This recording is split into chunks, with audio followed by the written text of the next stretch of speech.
आज हल्का मौसम चिसो थियो अनि दाइ बहिनीले चाहिँ के बनाएर खाने भन्ने कुरा गर्यो अनि फाइनल डिसिसन चाहिँ हाम्रो थुक्पा बनाएर खाने भन्ने प्लान भयो अनि त्यसको लागि यतिर बहिनीले गर्दै थियो चपिङ अनि यतातिर चाहिँ हामीले के त थुक्पालाई चाहिँ केही समय तातो पानीमा बोइल गर्नको लागि राखिदियौँ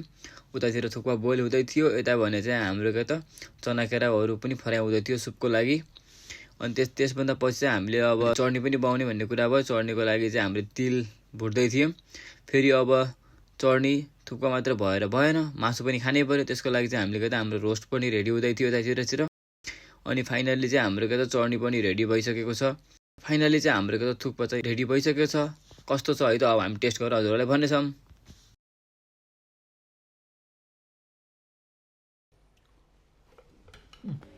फाइनल्ली आजको हाम्रो लन्च चाहिँ रेडी भइसक्यो होइन अनि चाहिँ यहाँ चाहिँ अब हाम्रो चाहिँ के त आज थुक्पा छ किनभने चिसो मौसम थियो त्यही भएर हामी त थुक्पा खाने प्लान गऱ्यौँ होइन सो अब चाहिँ कस्तो छ होइन बाइट चाहिँ फर्स्ट बाइट गिताले हान्छ चाहिँ कस्तो छ टेस्ट चाहिँ आफैले पकाएको मिठो हुन्छ चाहिँ एकदम मैले गरेर भन्नुपर्छ खासमा है उसले पकाउनु धेरै मिठो भनिहाल्ने भयो होइन मैले चेक गर्छु कस्तो छ भनेर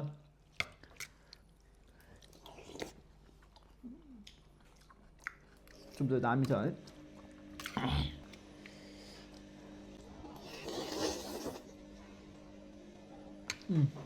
मिठो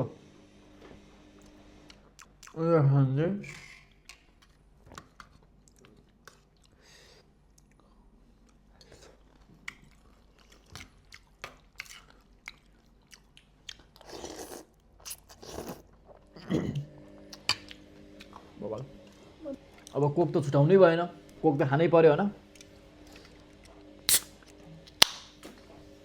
चिल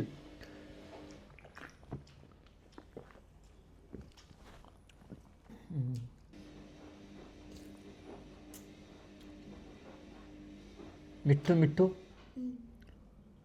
ल अनि हाम्रो फलोअरको लागि के भन्दै सबैले हेरेर माया गरिदिनु होला भिडियोमा लाइक पनि गरिदिनु होला कमेन्ट पनि गरिदिनु होला ओके ओके यही नै हो गाइज होइन हजुर सबैलाई चाहिँ अब त्यही छ सबैलाई माया पनि छ होइन सबैले चाहिँ माया देखाइदिनु होला okay guys see you take care by